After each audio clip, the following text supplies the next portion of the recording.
Reels वाली बहू। प्रज्ञा को रील्स बनाने का बड़ा ही क्रेज है और वो दिन भर रील्स बनाती रहती है।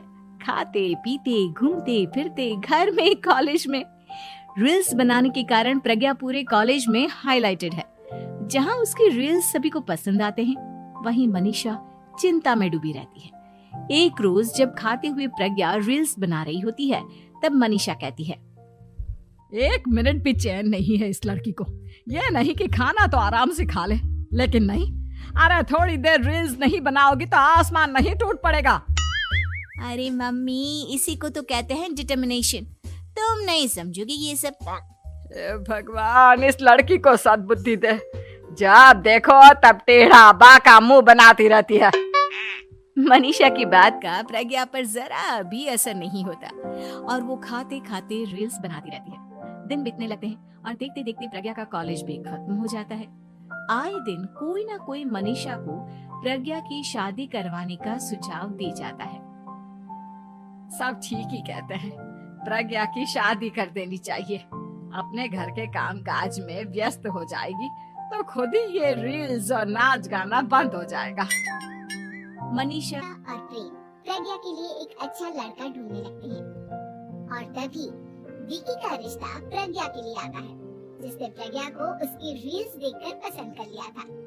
अगले दिन विकी अपने माता पिता के साथ प्रज्ञा के घर पहुंच जाता है और प्रज्ञा साड़ी पहने हाथों में चाय की ट्रे लिए उनके सामने आती है।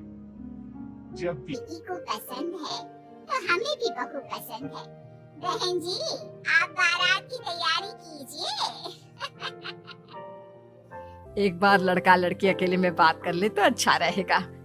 हाँ हाँ, क्यों नहीं। मनीषा विकी को प्रज्ञा के कमरे में भेजती है, जहाँ प्रज्ञा पहले से ही रील्स बना रही होती है। तभी विकी कहता है, आ गए आपके साजन जी। हमारे साथ ये रील्स कंप्लीट करती तो और भी अच्छा रहता।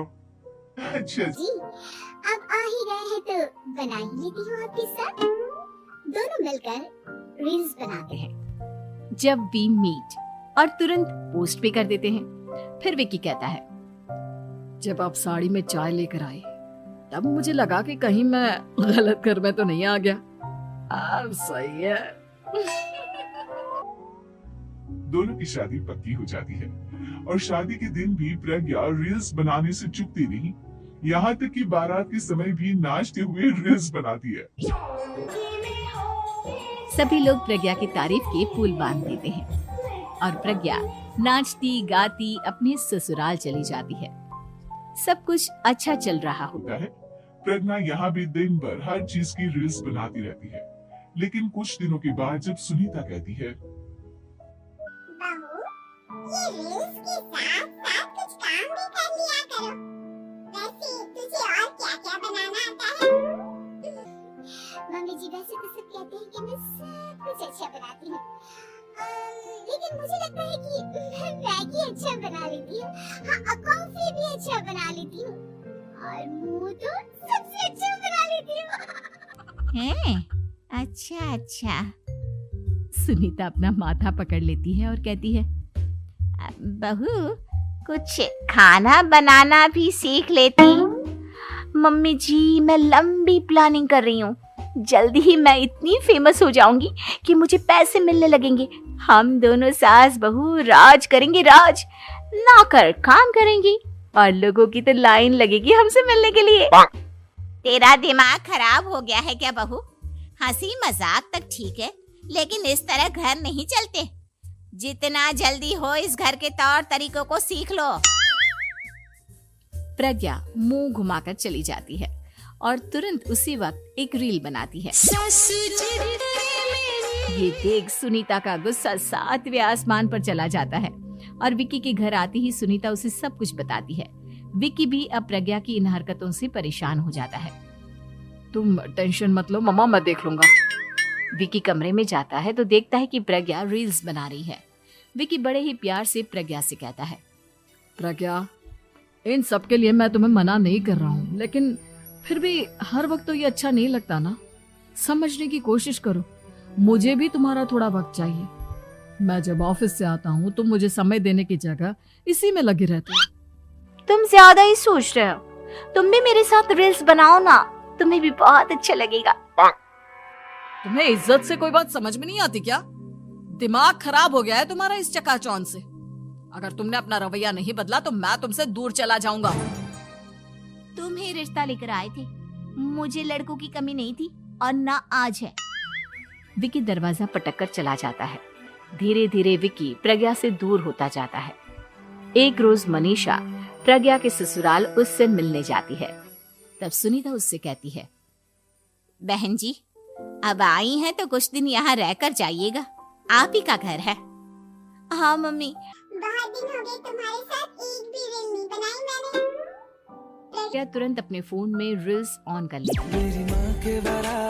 ये सब मुझसे नहीं होता। तेरा ये भूत अभी तक नहीं उतरा क्या? बहन जी आप कुछ कहती नहीं क्या इसे? जब आप ही कुछ नहीं कर पाई तो मैं कर ही क्या सकती हूँ, सास तो वैसी ही बदनाम है। शाम को घर की लाइट चली जाती है और मनीषा प्रज्ञा से कहती है, मेरे घुटनों में बहुत दर्द हो रहा है, तू लाइट का कुछ इंतजाम करना बेटा। अच्छा कैंडल जला देती हूँ मम्मा। प्रज्ञा गाते हुए कैंडल जलाती है और खिड़की के पर्दे के पास रख देती है। मनीषा जिसे बहुत दर्द हो रहा है वो सो जाती है और प्रज्ञा हमेशा की तरह अपने रील्स में लग जाती है। उधर कैंडल की वजह से पर्दा आग पकड़ लेता है और मनीषा के कमरे में आग लग जाती है। बचाओ, कोई है बचाओ। सभी भागते हैं और विकी कमरे की आग बुझाने में लग जाता है, लेकिन तब तक मनीषा आधी जल चुकी थी। मनीषा की हालत देख प्रज्ञा रोने लगती है। विकी मनीषा को तुरंत हॉस्पिटल ले जाता है और उसे एडमिट कराता है। विकी प्रज्ञा से कहता है, देख लिया ना, तुम्हारे इस नाच गाने की वजह से आज तुम्हारी माँ की जान जाते जाते रह गई। अब पता नहीं तुम और क्या चाहती हो। उधर डॉक्टर कहते हैं, इनकी हालत बहुत नाजुक है, आधे से ज्यादा जल चुकी है। प्रज्ञा रोती हुई मंदिर में जाती है और भगवान के आगे जाकर कहती है, भगवान मेरी माँ को ठीक कर दो, मैं कसम खाती हूँ हाथ से ये रील्स बनाना छोड़ दूंगी, बस मुझे मेरी माँ वापस मिल जाए। 2 दिन बीत जाते हैं और मनीषा खतरे से बाहर आ जाती है। पेशेंट अब ठीक है, आप लोग उनसे मिल सकते हो। सब कोई मनीषा से मिलता है और प्रज्ञा सबके सामने अपना फोन तोड़ देती है। मुझे माफ कर दो मम्मा, मैंने तुम लोगों की बातों को नजरअंदाज किया।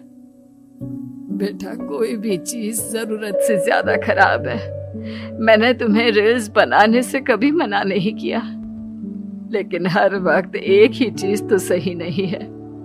मैं समझ गई हूँ मम्मा, आई एम सॉरी। प्रज्ञा उस दिन से रील्स बनाना छोड़ देती है और